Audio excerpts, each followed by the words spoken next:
Deportes a todo color presenta de 2 a 3 preguntas. ¿Cómo están, amigos de Deportes a todo color? Esta es una edición más de 2 a 3 preguntas y esta edición es sumamente especial con Víctor Lonita, con Héctor Hernández y con Charlie Ulloa, porque tenemos a uno de nuestros llamados, que llamamos aquí superhéroes, medallista olímpico y también presidente de la Asociación de Medallistas Mexicanos. Tenemos con nosotros a Daniel Aceves. ¿Cómo estás, Daniel? Muy bien, Dan, con mucho gusto saludarte, de igual suerte a Charlie, a Víctor, también a Héctor y a algunos otros invitados por parte de la Fundación Alfredo Harpe Luque que testifican este encuentro a todo color de 2 a 3 preguntas.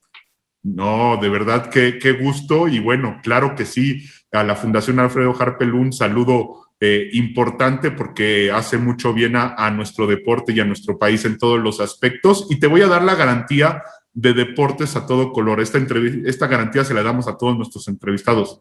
Seguro has sido parte de muchas entrevistas a lo largo de tu carrera, algunas mejores y algunas peores. Nosotros no nos importa ser mejor o peor que nadie, lo que sí nos importa es ser únicos y diferentes. Así que nuestra garantía es que esta entrevista la vas a recordar por siempre por ser diferente. Así que la pregunta más importante, Daniel, ¿estás listo? Claro que sí, muchas gracias.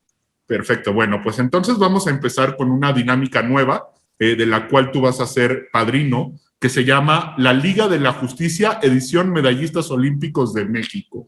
Para nosotros, en Deportes a todo color, hemos dicho que para nosotros todos los medallistas olímpicos mexicanos son superhéroes. Y si hay una asociación de superhéroes que es conocida, es la Liga de la Justicia.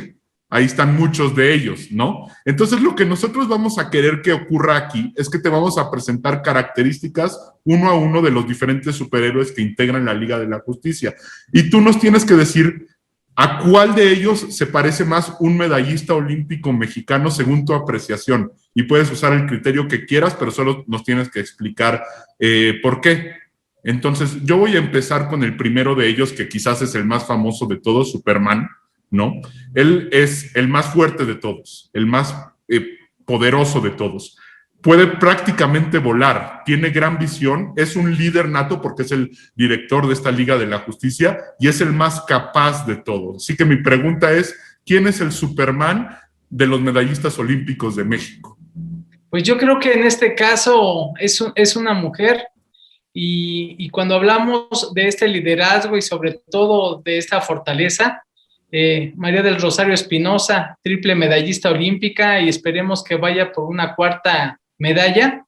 Tiene características totalmente solventes para ser la supermujer, pero también igualando a alguien que fue un superhombre, que fue el Superman de los medallistas olímpicos, Joaquín Capilla, ganador de 4 preseas olímpicas en 3 diferentes juegos y sin duda alguna ellos son parte de estos superhombres y supermujeres en el ámbito del deporte olímpico mexicano. Perfecto, Daniel, ¿qué tal? Te saluda Víctor Lonita. Empezamos bastante fuerte porque acabas de mencionar a 2 grandes leyendas como Joaquín y como María del Rosario Espinosa, pero vamos con el siguiente y se trata de Batman, este otro gran superhéroe que tiene una gran inteligencia, es una persona seria, es bastante analítica y en tantas ocasiones es alguien solitario. De los medallistas olímpicos mexicanos, ¿a quién podrías asociar con Batman? Fíjate que alguien que era un seguidor confeso permanentemente de la figura de Batman y que desafortunadamente falleció de manera muy prematura, Noé Hernández Valentín, medallista olímpico, subcampeón en los Juegos de Sydney y sin duda alguna él viene a ser no solo un seguidor de Batman, sino que sus características él las imitaba de superhéroe, quien lo traía en sus llaveros, quien lo traía en sus playeras, y era parte de la colección que él realizaba. Creo que hay varias características de grandes medallistas olímpicos, mujeres y hombres, pero en este caso creo que la referencia va invocado necesariamente a Noé Hernández Valentín. Ok, Daniel, pues antes de continuar, primero te saludo con mucho gusto, Héctor Hernández de este lado, Y seguimos con esto de la Liga de la Justicia. Si nos haces favor de pasarlo, Lunita, ahí está. El siguiente, ¿quién sería Linterna Verde de los héroes olímpicos? Este tiene fuerza de voluntad, resolución de problemas bastante buena, pero bueno, si pudiéramos ponerle ahí un puntito negativo, sería que es fácil de quebrar. ¿Quién sería? Pues yo creo que aquí se me vienen a la mente de manera inmediata varios compañeros boxeadores que han sido parte de su resiliencia y que han tenido que enfrentar y resolver una serie de problemas de carácter familiar, social, cultural, pero que su resiliencia y su fuerza de voluntad los llevó precisamente a sobreponerse. Pero creo que al fin y al cabo, todos como seres humanos, pues tenemos evidentemente luces y sombras, y en este caso se me viene a la mente un medallista olímpico, que es la única medalla que se ha ganado dentro del ámbito de los pesos pesados, a Joaquín Rocha Herrera, a quien yo equipararía a Linterna Verde. Bien, Daniel, qué gusto saludarte. Te saluda Charlie Ulloa. Y continuando con esta Liga de la Justicia, pues le toca a Flash, ¿no? Que tiene buena resistencia, es rápido, tiene gran velocidad, también es bueno para recuperarse rápido, pero a lo mejor ahí el asterisco de este asunto que puede llegar a ser una persona o alguien un tanto inmaduro que le falta esa parte de seriedad. Bueno, ¿a quién de los medallistas olímpicos es el equivalente a Flash? Pues creo que cuando hablamos, sobre todo, Charlie, de rapidez, tenemos que recargarnos necesariamente en el tema de la velocidad y sobre todo del atletismo. Creo que cuando nosotros hablamos de las y los atletas que nos han representado muy solventemente en Juegos Olímpicos, pues el tema de Ana Guevara aparece. Ella, pues como recordista mundial, subcampeona olímpica en los 400 metros planos en Atenas, sin duda alguna dejó una huella importante, y sobre todo en los capítulos de resistencia, y dado los entrenamientos que llevó a cabo, y que posteriormente la pudieron haber ubicado como una participante en la prueba de los 800 metros. Así que en Flash queda equiparada desde mi punto de vista con Ana Guevara. Va muy interesante esta dinámica. Vamos a pasar el que sigue. A mí me toca la Mujer Maravilla, y tú ya mencionaste a mujeres aquí, así que hay que mencionar a otra o poner a un hombre aquí que tenga estas características. Aquí no es una cuestión de género. Ella es amazona, es decidida, es inteligente, es muy emocional. La inteligencia emocional es su principal característica, pero también es muy impulsiva. ¿A quién pondrías como la Mujer Maravilla? Ahora que se ha hecho una recapitulación de la participación de las mujeres recientemente por esta conmemoración internacional, creo que recordar la historia olímpica tiene que llevarnos a una mujer maravillosa, una mujer maravilla, y Pilar Roldán se constituyó como tal al ser la primera mujer en ganar una presea olímpica, una medalla de plata en la esgrima en México 1968. Sin duda alguna, ella ha sido ejemplar permanentemente. Hace unos cuantos días tuvimos una conferencia virtual a la que nos hizo favor de acompañar, y creo que su legado no solo ha sido como la primera mujer medallista olímpica de nuestro país, y fue una de las 3 primeras medallistas olímpicas en Latinoamérica, y yo creo que el concepto de Mujer Maravilla le queda, como dice el clásico, como anillo al dedo. Mucho respeto para esa gran atleta, Daniel. Vamos con el siguiente superhéroe, y este es Aquaman. Ya sabemos que él es bastante empático, es un gran nadador, obviamente por ser Aquaman, y es alguien temperamental. ¿A quién lo podrías asociar? Pues de manera muy directa, Víctor, creo que Felipe Muñoz Capamas, no solo por el prestigio que él se fue ganando al ser un competidor mexicano de excelencia, sino también al haber tenido la posibilidad de ganar una medalla de oro en México 1968 en la prueba de los 800 metros estilo pecho. Entonces yo creo que es un hombre temperamental, empático, con una gran madurez. Ya fue presidente del Comité Olímpico Mexicano, tuvo 2 puestos de elección popular al ser diputado federal, Y creo que el Aquaman mexicano en la historia olímpica, sin duda alguna, le corresponde a Felipe Muñoz.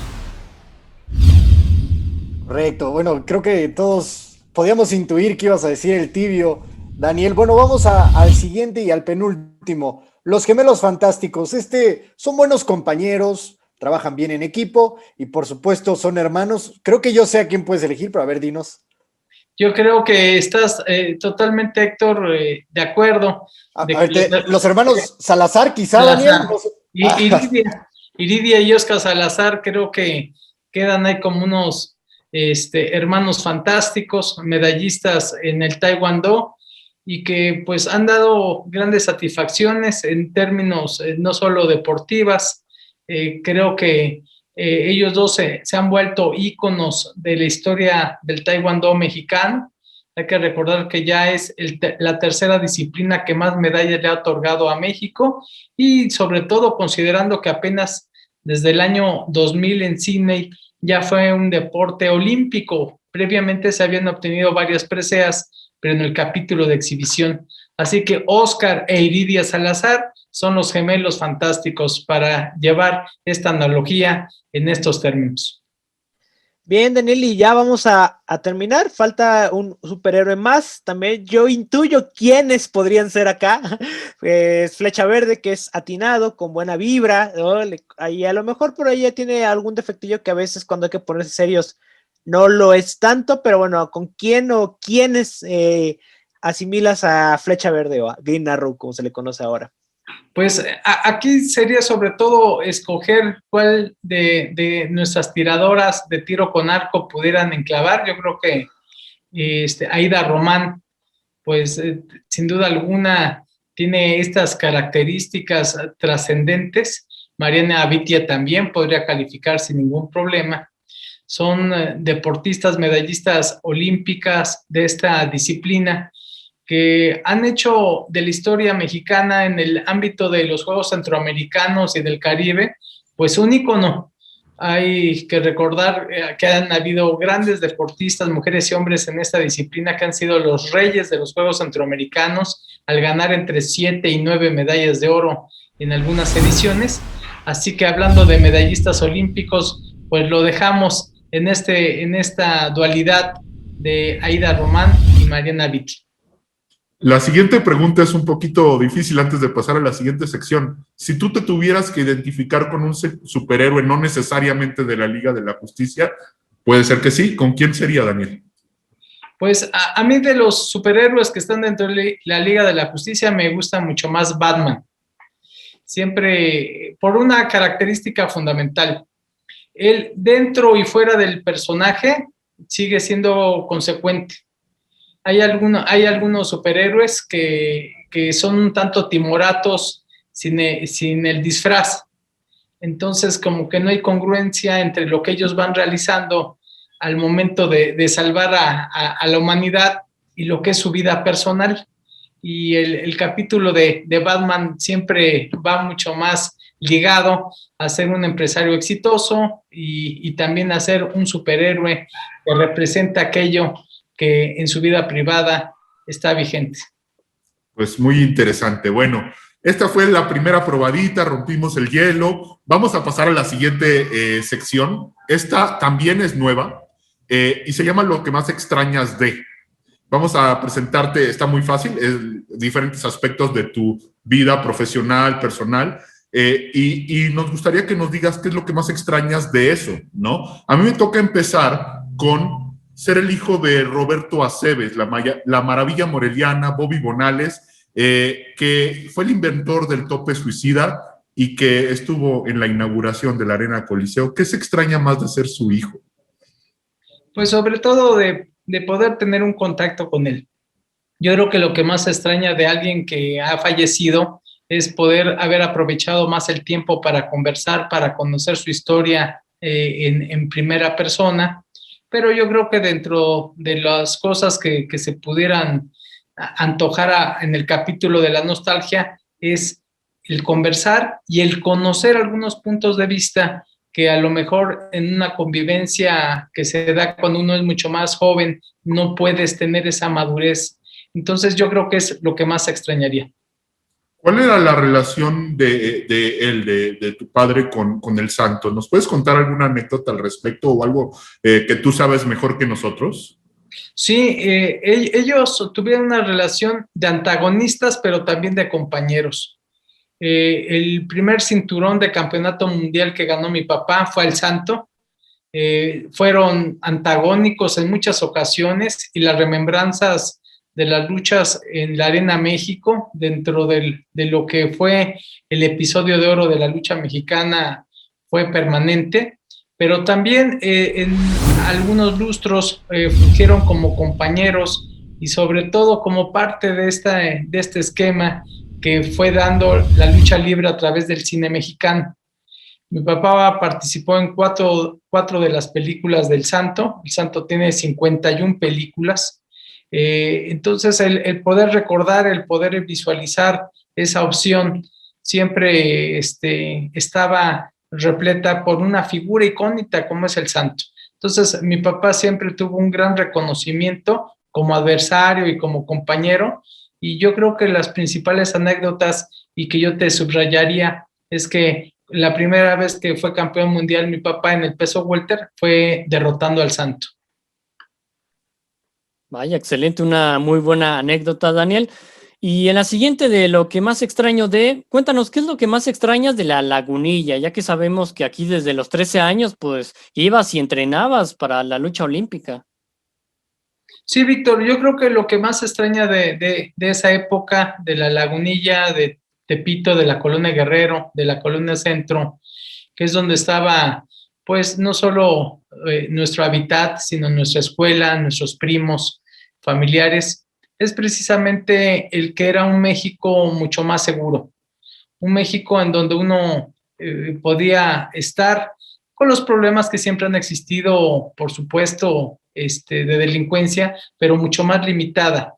Eran barrios bravos en donde yo creo que había códigos de honor no escritos, pero sí mucho más respetados. Entonces yo creo que lo que se podía extrañar de esos barrios es precisamente esa solidaridad que se daba entre las personas que ahí habitábamos y que teníamos la posibilidad de interactuar con diferentes gustos, posibilidades y necesidades. Sí, lamentablemente la cosa ahorita en México está bastante complicada. Oye, tú fuiste entrenado por Roberto Vallejo, alguien que era un luchador amateur de los años 60. ¿Qué nos puedes platicar acerca de él? Fíjate, Víctor, que hace escasos días tuve una conversación con él, afortunadamente vive.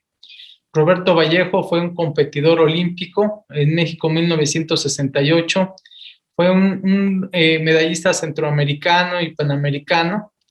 Él en alguna ocasión, y hay una anécdota, que en una semana internacional antes de los Juegos del 68, estuvo a 3 segundos de haber derrotado al representativo de la Unión Soviética. Fue un error que él después me platicaba, iba ganando el encuentro 2-1, quiso hacer una acción de lucimiento al final y perdió el combate. Pero yo creo que son de esas personas que te encuentras en la vida por fortuna, que con su bonomía, con sus buenos oficios, te da confianza y te da seguridad. Yo llegué al Deportivo Guelatao con él, siendo un niño con cierta obesidad, o por lo menos con sobrepeso, sin ninguna característica solvente para ser deportista. Mi hermano afortunadamente sí tenía una mejor característica, y aún así yo nunca me sentí desplazado o discriminado por él, a pesar de que, reitero, yo no tenía alguna característica sobresaliente.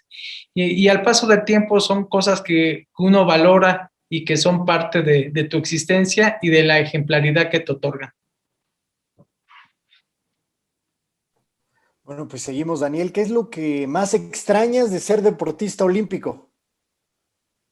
Héctor, yo creo que poco extraño eso porque me siento olímpico todo el tiempo. Yo no podría entender mi existencia, entender mi vida sin el movimiento olímpico y tampoco justificar mi existencia. Entonces, yo me he percatado que a través de estas décadas, y es más, desde la primera vez que entré al Comité Olímpico Mexicano a entrenar, siendo un niño de 12 años, nunca me he desprendido de esa liga, porque creo y admiro el movimiento olímpico. Este año cumple 127 años de existencia.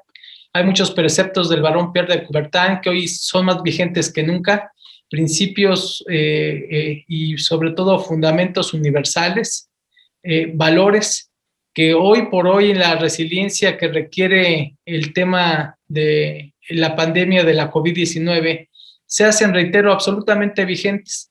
Entonces, Héctor, yo no he entrado todavía a ese episodio de extrañar, porque me siento y soy olímpico y creo que, como siempre lo hemos dicho, ser olímpica o ser olímpico te hace tener un estatus social irreversible, reconocido a nivel internacional, y una olímpica o un olímpico vivimos y morimos diferente.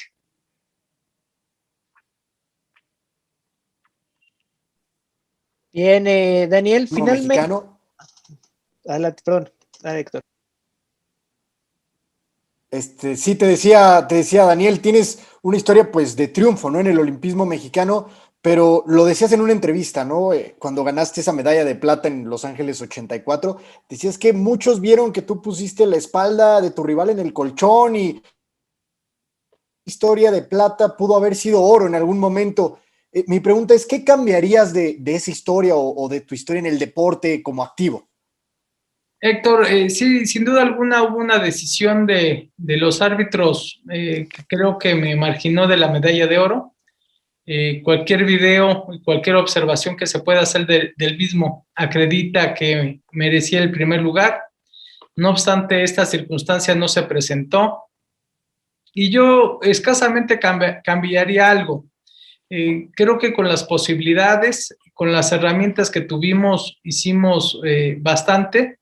Hay que recordar que en la época en donde yo fui competidor, estábamos muy alejados de lo que hoy se vive. Han pasado, vamos rumbo a 37 años de que fui medallista olímpico y como tal, los niveles y las herramientas multidisciplinarias para apoyar el deporte de alto rendimiento eran diametralmente diferentes, sumado a que el deporte de la lucha es una actividad que no ha dado ni prestigio social ni tampoco movilidad social en comparación a otras disciplinas.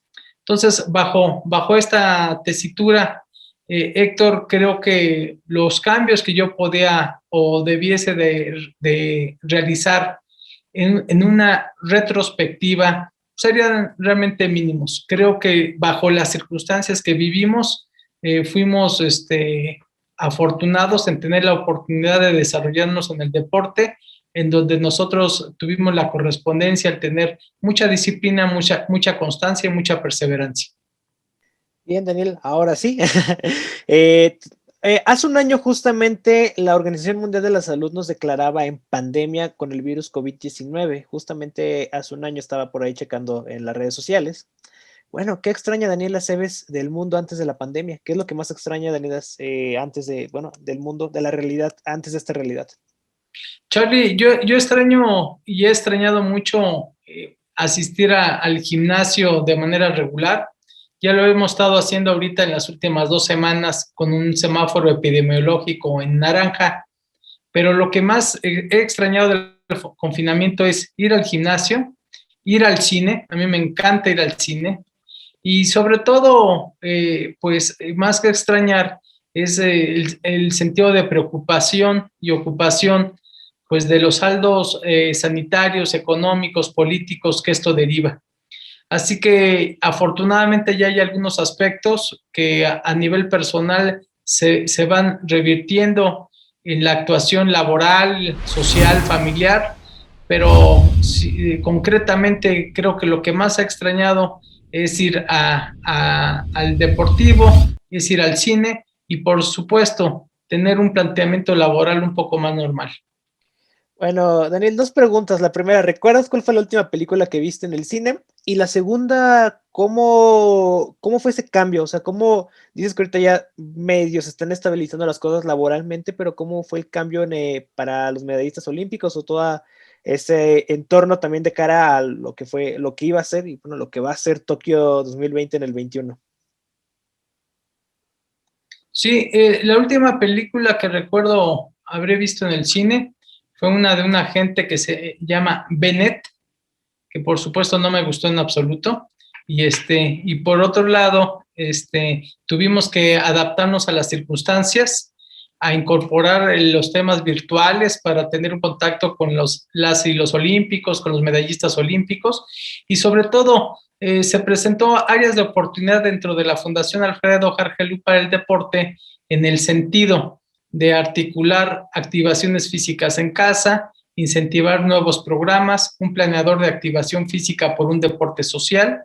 Acabamos de concluir también una experiencia muy exitosa de un concurso de fotografía fotoactívate en casa en tiempos del COVID-19, y hemos estado generando algunas pequeñas políticas públicas, un estudio diagnóstico sobre hábitos de alimentación y cultura física, etcétera. Entonces, sí tuvimos que replantearnos. Yo creo que reaccionamos muy rápido y afortunadamente, de acuerdo a los parámetros, hemos tenido éxito en algunos conceptos, ya que lejos de paralizarnos, nos incorporamos y sobre todo visualizamos que este tema, al igual que hoy podríamos señalarlo, por lo menos nos va a mantener unos 10 meses más en circunstancias parecidas. Sí, está así la situación. Mira, nosotros tenemos una sección que normalmente hemos usado que se llama La Otra Nebulosa. En ella nosotros cambiamos un aspecto de la realidad y te la presentamos y tú especulas cómo hubiera sido esa realidad si cambia. Pero esta vez lo vamos a hacer a la inversa. Nosotros te vamos a presentar la realidad como es y tú tienes derecho a cambiar una cosa de esa realidad, la que quieras. Entonces tú generas el escenario hipotético. A mí me toca hablar de si pudieras cambiar una cosa del Comité Olímpico Internacional, ¿qué sería? Yo cambiaría fundamentalmente en la Carta Olímpica el acento que se le tiene que dar al deporte social o al deporte para todos.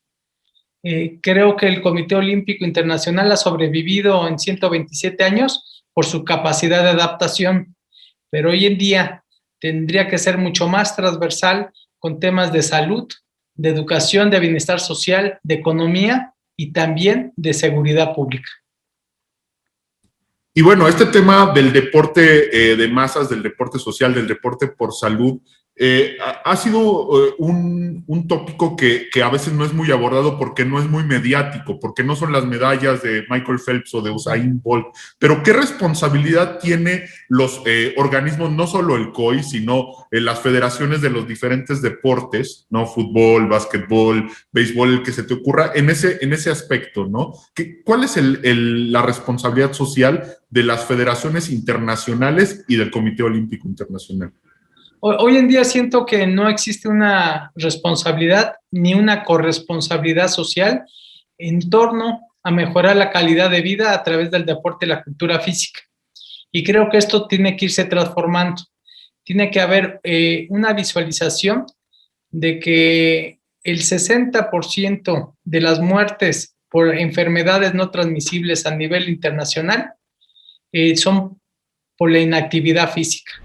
Entonces tiene que correr en paralelo la necesidad de provocar que el movimiento olímpico corresponda y mejore la calidad de la vida, pero no solo de los atletas de alta competencia, sino de la sociedad en su conjunto.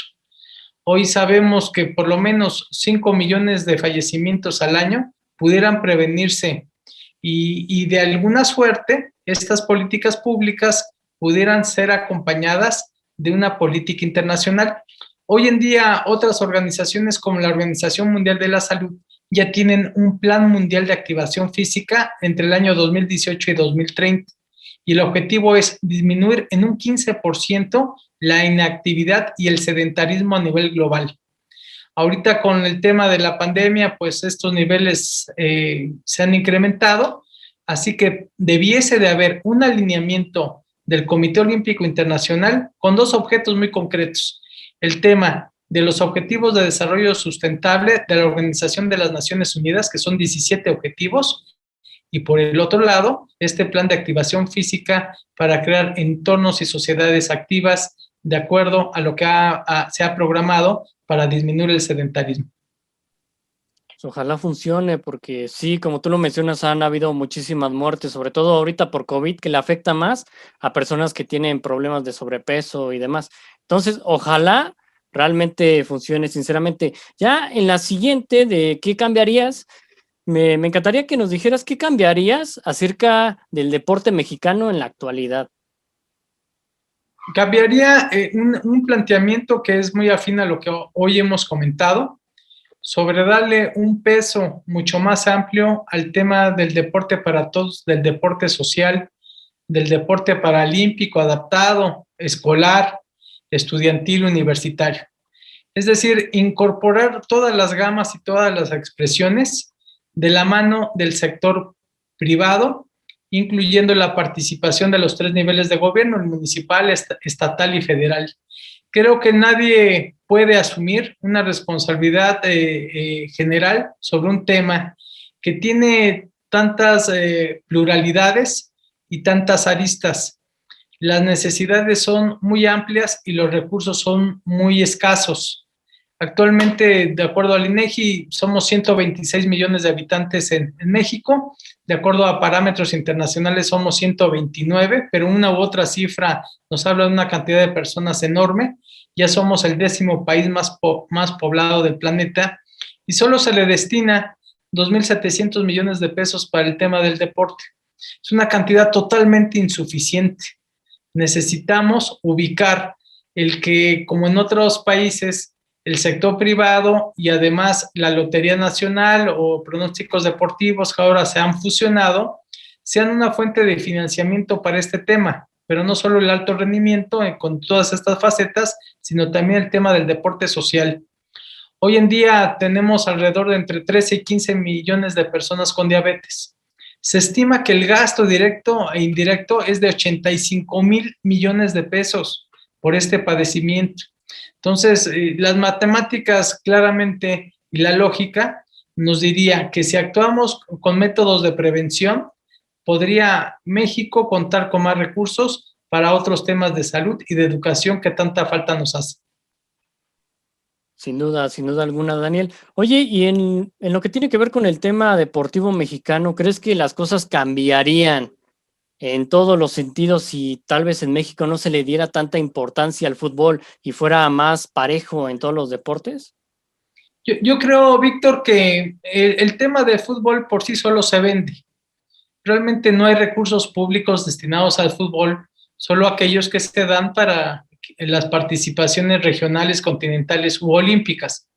Creo que son carriles distintos. El fútbol se comercializa, el fútbol es el deporte más importante en el planeta por el número de aficionados y por el número de recursos que mueve.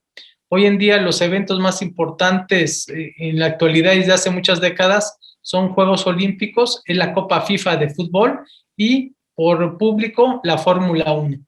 Entonces yo creo que no hay una contraposición, sino que tiene que haber la voluntad que la Rectoría del Estado en materia de deporte, de educación, de salud, tiene que darle un peso específico al tema de la activación física y el deporte social y como consecuencia alinear la participación de los organismos nacionales, de estas asociaciones nacionales del deporte, que son las federaciones, en donde hace rato me preguntaban si habían compromisos. No lo existe. No lo existe porque no tienen la cabalidad, ni el financiamiento, ni los recursos humanos o materiales para cumplir con su primera etapa de esfera, que es el deporte de alto rendimiento. Entonces, yo sí creo que hay preceptos legales totalmente claros, pero que no se materializan por falta de una rectoría y de un plan nacional de deporte y de activación física. Bueno, seguimos con ¿qué cambiarías, Daniel? ¿Y qué cambiarías, si pudieras cambiar una cosa, de la Fundación Alfredo Harpelú? Pues sobre todo lo que pudiéramos o queremos cambiar es que tengamos la opción de llegar a mucho más personas y sobre todo el que tengamos los alcances para generar hábitos. Lo más importante en los programas que se realizan, el programa Ícono que se refiere al semáforo deportivo que atiende la prevención de adicciones, generación de una cultura de autocuidado de la salud y una cultura cívica de la paz, tienden a que no permanentemente voy a estar contigo, sino que yo te acompaño para que tu vida tenga una valoración en estos 3 campos específicos. Entonces, yo creo que más que la aspiración a cambiar sería el poder influir en la transformación de destinos a través de generación de hábitos más positivos a nivel personal, familiar y social. Ustedes están, tienen presencia en cuántos estados, Daniel, porque me parece que es una fundación muy importante y al menos así lo vemos en el deporte, ¿no? A mí me ha tocado ver deportivos con el nombre de Alfredo Harpelú, incluso canchas en la propia UNAM con el nombre de Alfredo Harpelú, pero ¿a qué magnitud piensan llegar? Pues fundamentalmente don Alfredo Harpelú ha sido un inversor social, no solo altruista, sino un desarrollador en diversas materias, no solo en el deporte, en la cultura, en el arte, en la ciencia. Ha apoyado a muchas generaciones con becas en la Universidad Nacional Autónoma de México, en el Instituto Politécnico Nacional, en la Salle, en muchas organizaciones públicas y privadas. Y no se diga todo lo que se ha hecho con temas del medio ambiente y sobre todo en el fortalecimiento de muchas etnias en donde se ha apoyado no solo esquemas de producción, sino también en temas de carácter ecológico. Entonces, en el tema del deporte no ha sido la diferencia, su pasión es el béisbol, como dueño de los Diablos Rojos y de los Guerreros de Oaxaca, accionista de los Padres de San Diego en las grandes ligas norteamericanas, ha estado siempre consecuente a lo que representa el deporte y además yo que tengo este privilegio de conocerle, yo les podría asegurar algo que llama la atención. Él sabe de todos los deportes, es un gran aficionado al boxeo, a la lucha, al fútbol, etcétera. O sea, él le falta tiempo para ver muchas expresiones deportivas, o sea, es muy universal en este tipo de conceptos. Entonces, la presencia que nosotros hemos ido teniendo, pues ha sido por lo menos en unos 15 estados de la República. Hoy el acento es el deporte social, no el deporte de alto rendimiento. Y estos programas que se van desarrollando, pues han tenido un fin fundamentalmente escolar. Con el tema pandémico hemos virado a un tema comunitario. Por eso programas como el Semáforo Deportivo en tu Colonia, pues genera no solo la posibilidad de incorporar liderazgos sociales, sino también familiares, en torno a que nos activemos físicamente por lo menos 40 minutos 5 veces a la semana. O sea, el mensaje es muy claro y muy concreto. Cuidar un poco nuestra alimentación sin ningún tipo de prohibicionismo, pero sí activarnos físicamente de acuerdo a nuestras posibilidades, a nuestra edad, a nuestro género y a nuestro estado de salud. Bien, Daniel, pues es importante, ¿no? Justo que el deporte llegue a todos lados y que justo que lo estén, que lo están haciendo llegar así a todos lados. Y ya para cerrar esta sección, a mí me toca preguntarle a Daniel Aceves, si pudieras cambiar una cosa de Daniel Aceves, ¿qué cambiarías?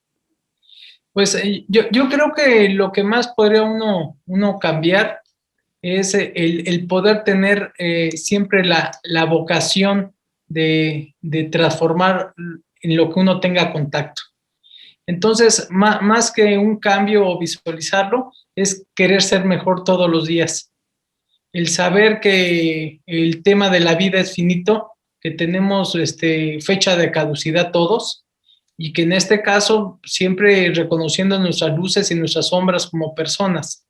Entonces, yo aquí más que acentuar un cambio, es el poder promover los elementos necesarios para poder ser mucho más rentable ante mi familia, ante mi trabajo, ante el movimiento olímpico y ante las instancias que estamos participando.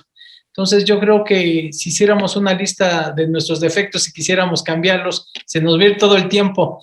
Entonces yo creo que algo que yo hoy por hoy sí reconozco es la voluntad de ir transformando los objetivos para podernos hacer de otros.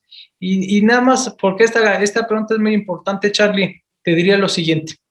Tan nos reconocemos en los medallistas olímpicos como personas de carne y hueso, que siempre tenemos una filosofía para compartir. Decimos que somos mujeres y hombres con más proyectos que recuerdos, porque si te quedas con más recuerdos, empiezas a envejecer sin distingo de tu edad biológica. Entonces yo creo que esto va dirigido para jóvenes como ustedes, para personas más maduras como yo y para personas de cualquier edad. Si tú te quedas instalado en tus recuerdos y no en tus proyectos, estás perdiendo vigencia en todos los sentidos.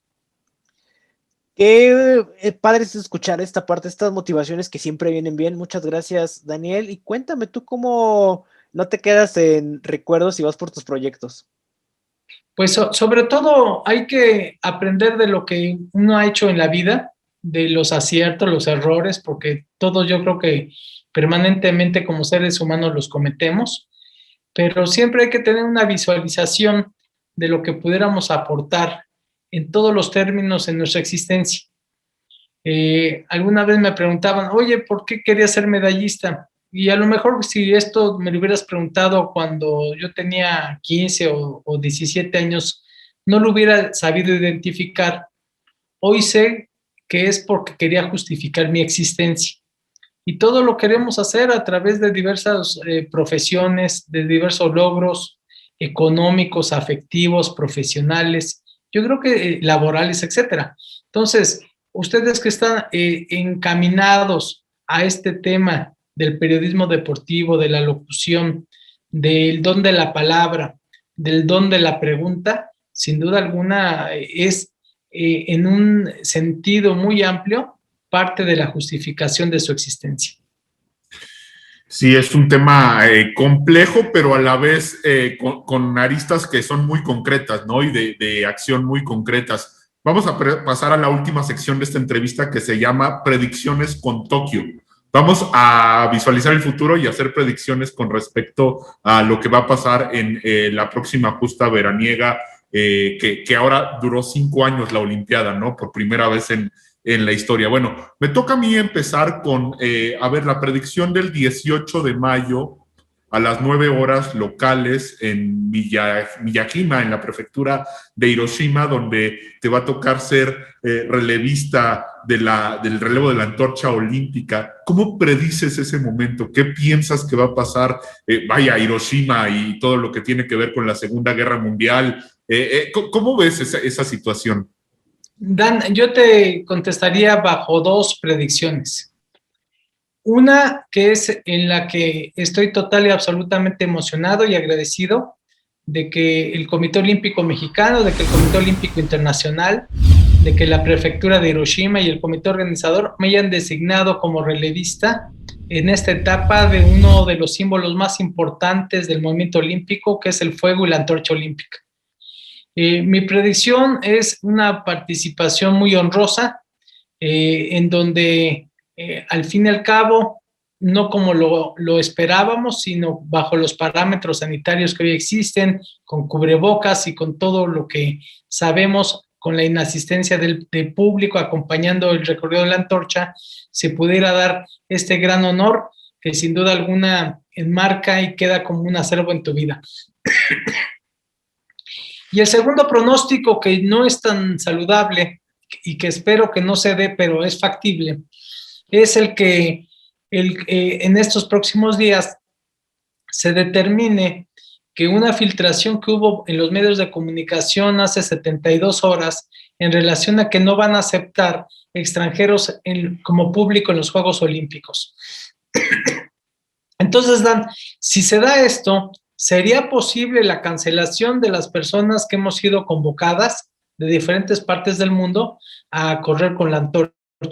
Entonces, habrá que esperar de aquí al 25 de marzo. Yo, evidentemente, tomé mis previsiones en relación a mi boleto de avión, etcétera, las medidas que se tienen que llevar a cabo. He llenado todos los formularios.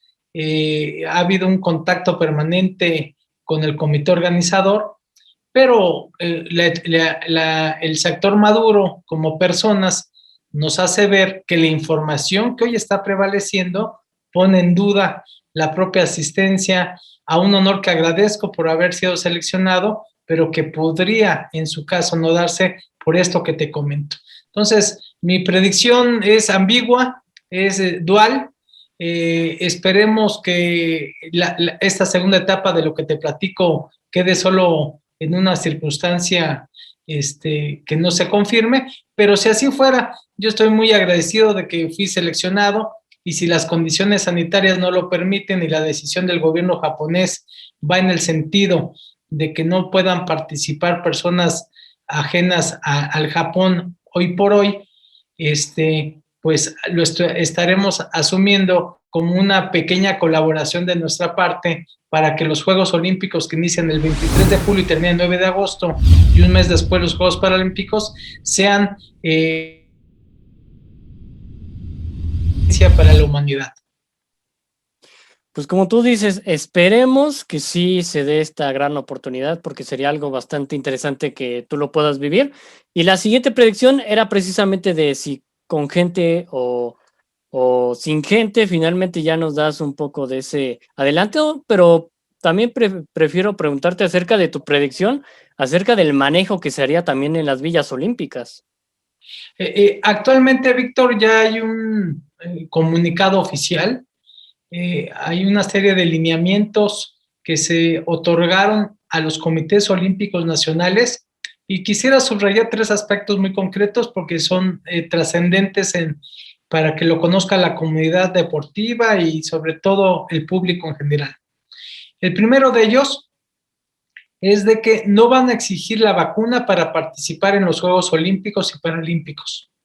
Segundo, al arribar con 5 días de anticipación, no puedes arribar con 10, 15, 30 días, solo 5 días de anticipación al Aeropuerto Internacional de Tokio, al de Narita. Pues tienen que hacer una prueba PCR y si hay positivo en el tema de COVID, no vas a poder participar y tienes que estar confinado por 14 días. Entonces, ese es un aspecto importante porque muchas medallas pueden perderse ahí. Por eso, hoy en día ya varios comités olímpicos están inoculando con los biológicos a sus delegaciones. Lo hemos estado ya viendo estos días, se están anticipando para que estos deportistas participen en los clasificatorios y en los juegos ya vacunados. Tercero, los deportistas no pueden permanecer más de 48 horas en suelo nipón una vez terminada su competencia. Los deportistas no pueden salir de la villa a comer o a convivir o usar el transporte público. Y por último, cualquier violación a estos señalamientos dará como consecuencia la expulsión de los Juegos Olímpicos. Entonces, hay ya este planteamiento formal, esto ya se dio a conocer en todos los términos y por eso es de que no se intuye que no habrá público, serán unos Juegos Olímpicos con público japonés, pero también unos Juegos Olímpicos para la televisión. Esto no es tan malo porque al fin y al cabo son alrededor de 3.700 millones de habitantes los que seguimos los Juegos Olímpicos. Entonces, esto así se ha dado. En un estadio te caben 60,000 personas, pero en los dispositivos y en la televisión y las diversas plataformas habrá cerca de 4,000 millones de personas siguiendo estos Juegos Olímpicos, que como bien lo comentabas, Dan, es con una Olimpiada de 5 años inédito lo que estamos viviendo. Bueno, aún así faltaría el color, ¿no, Daniel? Pues no sé, esa parte pintoresca de todas las culturas reunidas en un solo lugar. Pero bueno, seguimos con las predicciones para Tokio. Para ti, ¿quién crees que sea el nuevo dios del Olimpo? ¿Quién va a ser el nuevo dios del Olimpo? Yo creo que van a surgir varios y hoy, sobre todo, Héctor, estamos ciertos de que serán diversas las estrellas, sobre todo niponas, las que en el tema de la gimnasia, de la natación, del judo, de la lucha, van a enarbolarse como grandes triunfadores. Y ya figuras como Michael Phelps, que ya no estará compitiendo, no serán parte de esta decoración olímpica. Siempre quienes ganan diversas medallas en la natación o en la gimnasia se convierten como un atractivo muy, muy llamativo. Creo que las competiciones entre Japón y los Estados Unidos en estas competiciones serán muy, muy llamativas y sobre todo el ubicar que habrán muchas reinas, muchos reyes del Olimpo en Tokio 2020, en el 21, y que muchas de nuestras predicciones van a quedar superadas o ausentes de realidad, porque hay países que se han podido seguir entrenando pese al confinamiento y hay otros países que ha sido un esfuerzo personal en donde los entrenamientos en casa nunca van a ser iguales a los entrenamientos de alto rendimiento. Bien, Daniel, y para terminar, la predicción que más nos gustaría escuchar y que esperemos que se cumpla, ¿quiénes van a ser los nuevos miembros del Club de Medallistas Olímpicos Mexicanos? O sea, de los que van por primera vez o que van a ganar su primera medalla olímpica. Pues en este caso, Charlie, yo creo que más que hacer un pronóstico nominal, sí lo pudiéramos cuantificar desde el punto de vista de tu servidor. Si México llega a tener 5 preseas olímpicas como las que ganó en Río, siento que sería exitoso. Muchos de los pronósticos, ahorita lo decía, seguramente quienes lleguen a Tokio y den positivo a COVID-19 ya no van a poder participar y van a ser grandes atletas de muchos países del mundo.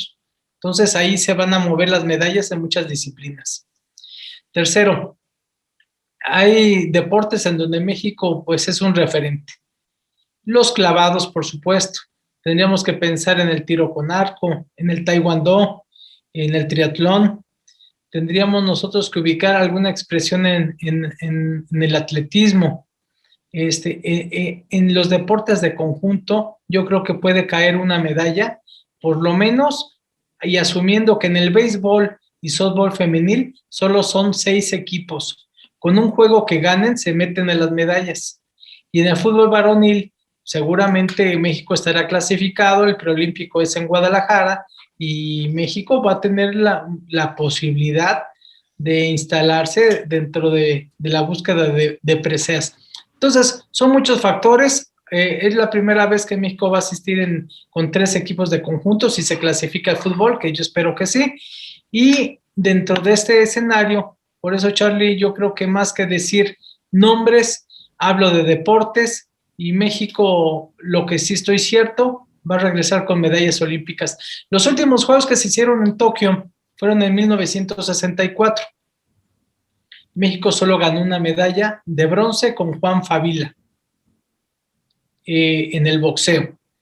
Te aseguro que esto será total y absolutamente superado y que México, pues esperemos, tenga una actuación solvente, una actuación que genere alegría al pueblo de México, que genere entusiasmo, ilusión, resiliencia, pero sobre todo un ejemplo de constancia, perseverancia y disciplina.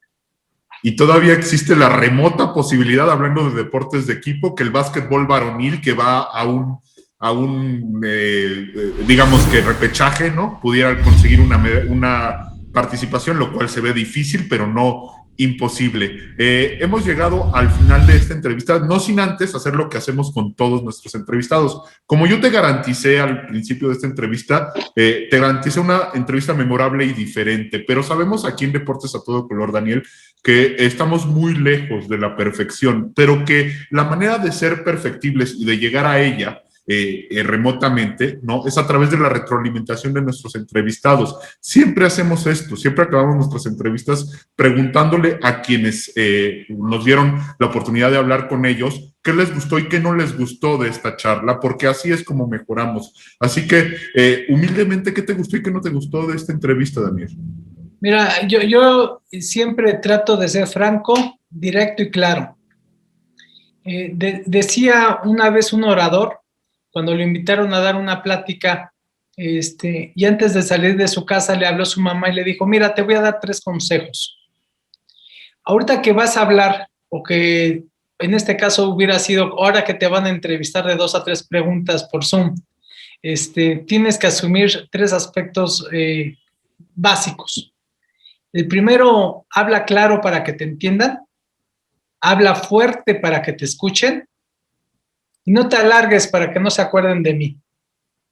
Entonces, yo lo que te podría decir es de que la fórmula que realizan para incorporarnos a temas es muy afortunada, muy diferente, creo que es amistosa, y yo lejos de poder hacer un señalamiento de alguna deficiencia, me quedaría con toda franqueza a decirles que lo hacen de manera profesional, pero sobre todo generan que el entrevistado, y en este caso su servidor, pues tenga que hacer una recordación y una asociación de ideas y de imágenes que generalmente no se dan en una entrevista.